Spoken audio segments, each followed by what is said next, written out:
Bonsoir à toutes et à tous. Le ministre des Affaires étrangères et de la coopération africaine a présidé aujourd'hui une réunion ministérielle programmée par la présidence marocaine du Conseil de paix et de sécurité de l'Union africaine. Le changement climatique et la sécurité alimentaire étaient au centre de cette réunion.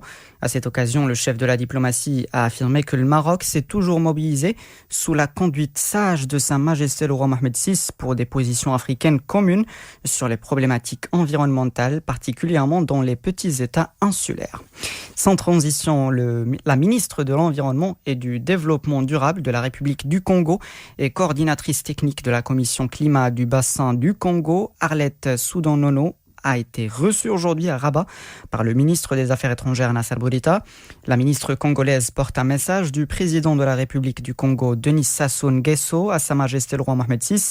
Soudan-Nono a salué l'engagement de Sa Majesté le roi en faveur de la biodiversité.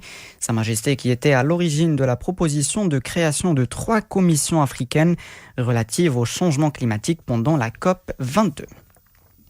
Et le Maroc, premier pays à signer un partenariat vert avec l'Union européenne sur les questions de l'énergie, du climat et de l'environnement.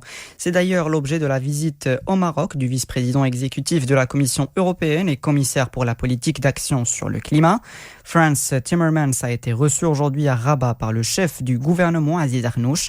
L'occasion d'échanger les points de vue et d'aborder les moyens de consolider le partenariat stratégique entre le Maroc et l'Union européenne. Pour l'établissement de ce partenariat vert, un mémorandum d'entente a été signé aujourd'hui par le ministre des Affaires étrangères Nassar Bourita et Frans Timmermans. Le chef du gouvernement Aziz Arnouch s'est entretenu également avec Ricardo Mourinho Félix, vice-président de la Banque européenne d'investissement, qui est en visite de travail au Maroc lui aussi. L'occasion de mettre l'accent sur l'importance du partenariat qui unit le Maroc et la BEI et d'examiner les moyens de le renforcer. On reste à Rabat. La ministre de l'économie et des finances, Nadia Fattah, et le ministre des Affaires étrangères et de la coopération au développement de la République du Burundi, Albert Shingiro, ont affirmé aujourd'hui leur volonté commune de renforcer les liens économiques entre les deux pays et d'établir une coopération économique plus intense. Les deux ministres s'engagent à dynamiser les relations d'affaires dans les domaines du développement, des infrastructures, le logement social, les fertilisants, ainsi que l'exploitation et la valorisation des ressources minières.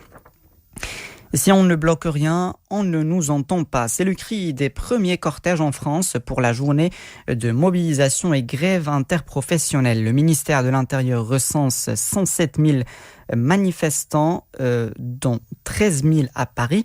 La CGT parle, elle, de près de 300 000, dont 70 000 à Paris. Revendication pour une hausse des salaires et contre les réquisitions de grévistes dans les raffineries.